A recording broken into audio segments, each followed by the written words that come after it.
नमस्कार, जय हिंद। एक बार फिर से एक नगर निकाय का जब से ओबीसी आरक्षण को लेकर जब आयोग ने जो रिपोर्ट कोर्ट को सौंपी थी और उसके बाद से जब आदेश हुआ नगर निकाय के चुनाव के लिए लिस्ट जारी करने के लिए, तो लिस्ट जारी हुआ और उसी क्रम में गोरखपुर जो नगर निगम है उसका भी लिस्ट जारी हुआ और अलग अलग जगहों पे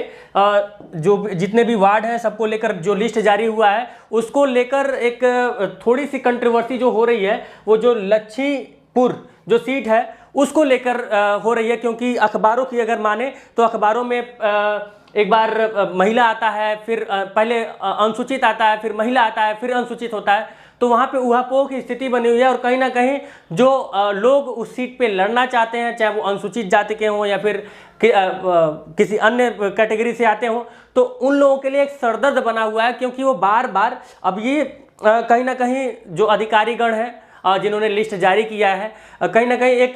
सवाल ये खड़ा होता है कि क्या यह मिस्टेक है, कोई मतलब कि कोई त्रुटि हुई है ये लिस्ट जारी करने में। ये यहाँ पे एक बार महिला आ रहा है, फिर एक बार अनुसूचित जाता रहा है। अच्छा, ये सारी चीज़ें मैं क्यों कह पा रहा हूँ, क्योंकि अगर हम अखबारों की माने, अभी यहाँ पे जो पहली जो यहाँ पे मुझे लिस्ट दिख रही है, इस लिस्ट में जो लच्छीपुर, आप 20वें नंबर पे देखिए, लच्छीपुर जो है वो महिला सीट है। उसके बाद से फिर जो दूसरी लिस्ट आई है उस ये 20 नंबर पे लच्छीपुर है और यहाँ पे अनुसूचित जाति है। और बाकी का भी मैं आपको बता दूं, जो महादेव झारखंडी है वहाँ पे पिछड़ा वर्ग आया है, फिर बाबा राघव दास नगर का महिला है, फिर रानी डीहा का अनुसूचित जात महिला है, मदन मोहन मालवीय नगर का पिछड़ा वर्ग है, फिर बाबा गंभीर नाथ नगर का पिछड़ा वर्ग महिला है, फिर खोराबार का अगर हम माने तो अनुसूचित जात महिला है, फिर महादेव झारखंडी 2 जो है वो पिछड़ा वर्ग है, फिर चरगावा का अगर हम बात करें तो अनुसूचित जाति है, फिर नकहा में अनुसूचित जाति है, फिर माधव नगर की अगर बात करें तो पिछड़ा वर्ग है, बड़गो में अनुसूचित जाति है, अशोक नगर में महिला है।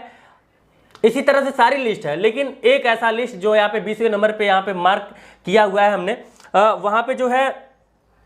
आखिर क्या रीज़न है, ये 20वां नंबर लच्छीपुर का आखिर क्या रीजन है कि यहाँ पे जो है एक बार अनुसूचित जात हुआ, उसके बाद से फिर जो है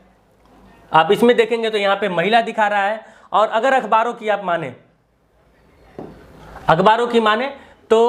यहाँ पे भी आप देख सकते हैं, ये हिंदुस्तान है, हिंदुस्तान में भी जब निकला हुआ था तो 20वें नंबर पे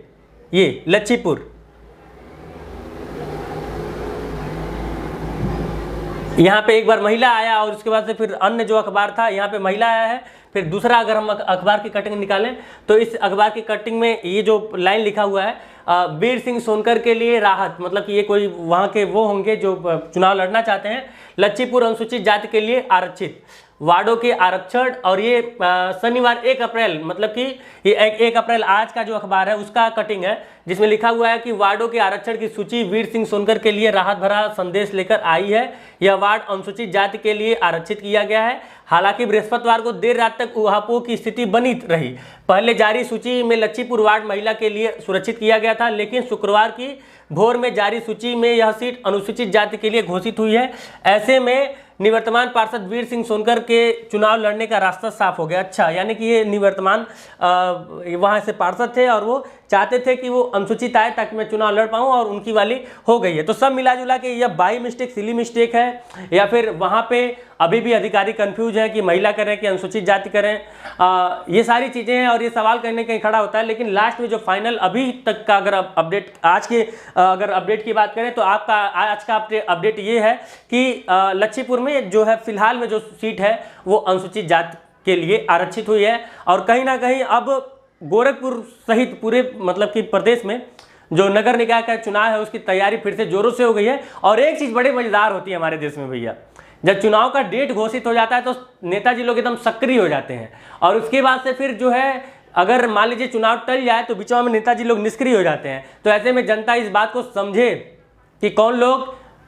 डेट घोषित होने के समय में आते हैं, कौन लोग बाद में आते हैं, तमाम चीज़ें हैं। जैसे जब मैं 2022 का चुनाव कवर कर रहा था, 2022 का चुनाव, तो ऐसे में कई सारे नए नए नेता आए थे जो कि मतलब कि बाढ़ पीड़ितों को बहुत ज़्यादा राहत का सामग्री बंटवाएं। और वही चुनाव के बाद जब रिजल्ट घोषित हो गया, इस बार जब बाढ़ आई थी तो वो सारे नेता गायब थे। और मैं ज़्यादातर अगर अपना चिल्लू पार्क विधानसभा की अगर मैं बात करूं या फिर चौरी चौरा जो मतलब कि ये नदी के जो नज़दीक जो विधानसभा है वहां पे मैं तमाम ऐसे आपको मतलब तथाकथित राष्ट्रभक्तों की अगर मैं बात करूं तो तमाम ऐसे राष्ट्रभक्त थे जो चुनाव से पहले तो खूब राशन पताई लेके जनता की सेवा में लगे हुए थे, लेकिन जैसे ही चुनाव हो गया और इस बार चुनाव के बाद जब घोषित यहाँ पे जब बाढ़ आई इन क्षेत्रों में, तो पता चला कि जितने भी समाज सेवी, बड़े बड़े समाज सुधारक और जनता की सेवा करने वाले राष्ट्रभक्त थे, कोई दिल्ली था तो कोई बैंकॉक था तो कोई कोलकाता था, सब लोग अलग अलग जगहों पे मौज काट रहे थे। तो ये है सच्चाई इन राष्ट्रभक्तों की। तो ऐसे लोगों को पहचानिए, ऐसे लोगों को अगर आप चुन के सदन में भेजेंगे तो ये सिर्फ अपनी रोटी सेकेंगे, क्योंकि इनको बीच में, आपके बीच में तब रहना है जब ये लोग कोई ना कोई फायदा पाएंगे, जब ये इनको एमएलए बनना होगा, एमपी बनना होगा, जब इनको नेता बनना होगा, चुनाव जीतना होगा, तभी आपके बीच में रहेंगे। चुनाव नहीं रहेगा तो ये आपके बीच से, जनता के बीच से नदारद रहेंगे। तो ऐसे लोगों को चिन्हित कीजिए और ऐसे लोगों को चिन्हित करके कभी भी इन लोगों का सिलेक्शन, मतलब कि मुझे लगता है कि ऐसे लोगों का चयन तो बिल्कुल नहीं करना चाहिए। बाकी लच्छीपुर का सीट जो है इस वक्त अनुसूचित है। अब देखते हैं कि कोई नया अपडेट आता है या फिर यहीं पर रुक के चुनाव के लोग तैयारी करेंगे। जय हिंद।